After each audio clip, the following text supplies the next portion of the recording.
कृष्णे परम पुरुषे भक्तिरुत्पद्यते पुंसः शोक मोह भयापः। इस जीव के तीन ही शंकु हैं, तीन ही कांटे हैं। राधे राधे। जो बीत गया उसका शोक करता रहता है। हाय हाय, इतनी खेती थी चली गई, गंगा एक्सप्रेस वे ले गया। बोलो राधे राधे। हाँ, रोए रहे बैठे। हाय हाय, जो बचा है वो जाने न पावे। तो बीत गए का शोक और सामने वाले का मोह और आने वाले का भय। कुछ म्यूचुअल फंड कराए लो, कुछ बीमा ईमा कराए लो, पता नहीं क्या होगा। राधे राधे बोलो। तीन ही व्यथाएं हैं।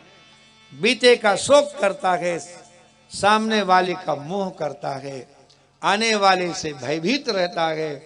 और भगवत कथा का श्रवण करने से यस्याम वही श्रूयमाणायाम, इस कथा को सुनते ही, श्रूयमाणायाम में वर्तमान काल है, सानस प्रत्यय वर्तमान काल में होता है। श्रवण विषयी कथायाम, केवल सुनने लगो।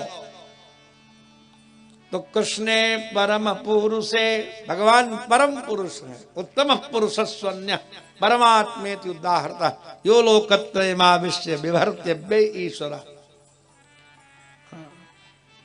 जो मुझे इस तरह से पुरुषोत्तम के रूप में जानता है वही परम पुरुष कृष्ण है। उनके चरणों में प्रीति उत्पन्न होती है। प्रीति रुत्पद्यते पुंसः, कैसी प्रीति? शोक मोह भयापह, शोक मोह और भय तीनों को दूर करने वाली। और कथा वेद व्यास भगवान ने सिनॉप्सिस बनाई। सिनॉप्सिस का मतलब होता है विषय सूची। तो क्या सूची बनाई? परीक्षितस्य राजर्षे जन्म कर्म विलापनम संस्थाम च पांडुपुत्राणाम वच्छे कृष्ण कथोदयम। हम राजा परीक्षित के जन्म की कथा सुनावेंगे, उनके कर्म की, पांडवों के प्रयाण की चर्चा करेंगे। तो जो सिनॉप्सिस बनाई वो इतनी ही थी। राधे राधे। राजा परीक्षित का जन्म, उनके कर्म, उनके द्वारा किए गए लीलाएं और पांडवों का परधाम गमन।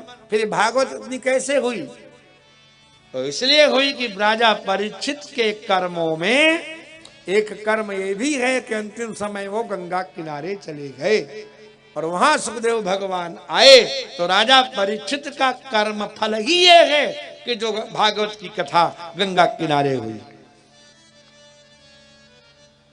लेकिन शिष्य ने पूछा कि अभी अभी गुरुदेव कह के गए हैं कृष्ण कथा करो और तुम अपने कुटुंब पर जुट पड़े। आजकल ज्यादातर आश्रमों के उत्तराधिकारी कौन बनाए जाते हैं भैया? तुम तो वहीं रहते हो, बताओ ना। हाँ, भतीजा हो, भांजा हो, भाई हो, नहीं हो तो कोई दवादा ही सही, नहीं कोई तो मौसी की लड़का ही सही, कोई तो चाहिए। बोलो राधे राधे। तो जब वेद व्यास को अपना वंश दिखाई पड़ा तो आजकल के संत अगर वंश वाले को देते हैं तो गलती क्या करते हैं? गलत आदमी को देंगे, जहर पिलाई देगा। बोलो राधे राधे। कम से कम जिंदा तब भी बने रहेंगे। बड़े केस सुनने को मिलते हैं, शिष्य ने गुरुजी का गला दबा दिया।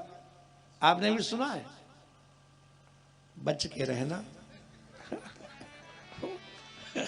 राधे राधे। बड़ा मुश्किल है महाराज चेला बनाना। इसे वेद व्यास भगवान का मन अपने कुटुंब पर गया। कथा करने बैठे भगवान की और मन कहां चला गया? कुटुंब में। और कुटुंब की लीला यह है कि युद्ध हो चुका है भीमसेन की, भयानक गदा से दुर्योधन की जंघाएं टूट चुकी हैं। अश्वत्थामा राजा के पर संवेदना व्यक्त करने आया है। पांडवों के मृत शरीर के सिर देखना चाहता है। अश्वत्थामा ने अर्धरात्रि में आक्रमण कर दिया। भगवान पांडवों को लेकर के तीर्थ पर शयन करने चले गए थे। द्रौपदी को भी साथ ले गए। एक अच्छौणी सेना, द्रौपदी के 5 पुत्र, द्रौपदी के 3 भाई, ये सब शिविर में थे। शिवावतार अश्वत्थामा ने कृपाचार्य कृतवर्मा को द्वार पर खड़ा किया। शिविर से जो निकले उसका तुम वध कर देना। और अंदर पहुंच गया भगवान शिव की दी गई तलवार से सारा महाराज हाहाकार मचा दिया। द्रौपदी के 5 पुत्रों को मार डाला। सिर बाल पकड़ करके चोटी हिलाता हुआ आया, दुर्योधन को दिया, लो मैंने पांडवों को मार लिया। यही तो बात। 5 पुत्र थे द्रौपदी के, 5 पतियों के आकृति के थे। युधिष्ठिर के पुत्र का नाम था प्रतिविंध्य, भीमसेन का पुत्र था सुत सोम, अर्जुन का पुत्र था सुत कीर्ति, नकुल का पुत्र था शतानीक और सहदेव का पुत्र था सुत कर्मा। इन 5 पुत्रों के मस्तक को जब दिखाया दुर्योधन तो मरणानंद सन्न थागी। भीम का सिर लाओ, और भीम के पुत्र का सिर पकड़ा, कस के दबाया, चट से हड्डी टूट गई। ना ना, ये भीमसेन का सिर नहीं हो सकता। ध्यान से देखा, अरे ये तो पुत्र हैं पांडवों के, अरे भागे, तूने तो भरत वंश का नाश ही कर डाला। यही तो बात है। कृष्णा सुतानाम स्वपताम सिरांसी, कृष्णा के सोते हुए पुत्रों के सिर उपाहरत विप्रियमेव तस्य जुगुप्सितम कर्म विगर्हयन्ति।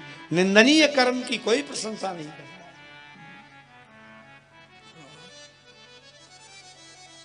भर्तुः प्रियम, मैं स्वामी का प्रिय कार्य करूं। द्रोणी रीति स्म पश्यन, द्रोणाचार्य से पत्यम पुमान द्रोणी। द्रोणी ने देखा, द्रोणाचार्य के पुत्र को कहेंगे द्रोणी। तो द्रोणी ने देखा कि हमारा स्वामी प्रसन्न हो जाएगा, पांडवों का सिर सोते समय काट लाएंगे। और पांडव ओघवती नदी के किनारे कृष्ण के द्वारा ले जाए विश्राम कर रहे। भगवान ने प्रतिज्ञा की है पांडवों की रक्षा करने की। और भगवान जानते हैं अश्वत्थामा के पराक्रम का आज कोई सामना नहीं कर सकता। इसे भगवान स्वयं पांडवों की रक्षा करने के लिए उनको लेके एक नदी किनारे चले गए रात में, द्रौपदी के सहित। वहीं बालू पर जो है अपना अपना पीताम्बर बिछाए के अपनी घोड़े ओढ़ों की जीन ओढ़ के अपना किसी तरह रात काटी। बोलो राधे राधे। बड़ी समस्या थी। लेकिन जब दुर्योधन को दिखाया उन पुत्रों का सिर उपाहरत, किंतु विप्रियमेव तस्य, तस्यापि प्रियम न विप्रियम, उसको भी प्रिय नहीं लगा, क्योंकि जुगुप्सितम कर्म विगर्हयन्ति। इसी से सिद्ध होता है दुर्योधन सत्पुरुष था। ये दुर्योधन का ही वाक्य है, महाभारत में तो नहीं है कि जानामि धर्मम न च मे प्रवृत्ति, जानाम्य धर्मम न च मे निवृत्ति, केनापि देवेन हृदय स्थितेन यथा नियुक्तोस्मि तथा करोमि। जब धृतराष्ट्र और गांधारी ने, विदुर और भीष्म ने दुर्योधन को समझाया कि पांडवों के साथ अन्याय क्यों करते हो, अधर्म, तो दुर्योधन कहता जानामि धर्मम, मैं धर्म को जानता हूं। रावण धर्म को जानता रहा होगा कि नहीं, विचार करिए। चारों वेदों का मंथन करके मक्खन की तरह इसने अष्टाध्यायी निकाल करके ब्राह्मणों की जीविका के लिए दे दी। अगर वो ब्राह्मण पंडित नहीं तो कौन होता है पंडित? अपने मस्तक की रेखाओं को पढ़ने की योग्यता जिसको है वो विद्वान नहीं तो कौन है? जानामि धर्मम, मैं धर्म जानता हूं, लेकिन न च मे प्रवृत्ति ही, लेकिन हमारी वृत्ति उधर नहीं जाती, मैं धर्म नहीं कर सकता। और जानाम अधर्मम, मैं अधर्म भी जानता हूं, लेकिन न च मे निवृत्ति, धर्म से अधर्म से मैं हट नहीं सकता। क्यों? क्योंकि नापि देवेन, एक देवता श्री कृष्ण हमारे अंतःकरण में बैठा है। ले राधे राधे। लोग कहते दुर्योधन धर्म नहीं जानते, दुर्योधन भक्त नहीं है। केनापि देवेन हृदय स्थितेन, मेरे हृदय में बैठे हुए देवता श्री कृष्ण ने जैसा मुझे नियुक्त किया है तथा करोमि, मैं उनकी मानूं कि तुम्हारी मानूं। उन्होंने कहा है कि पांडवों को सुई की नोक भर भी नहीं देना है। हाँ, यही तो बात है।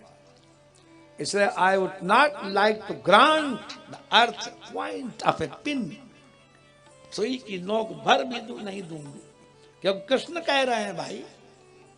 अगर दुर्योधन असत पुरुष होते तो पांडवों के पुत्रों की मृत्यु को देखकर अश्वत्थामा को इनाम देते।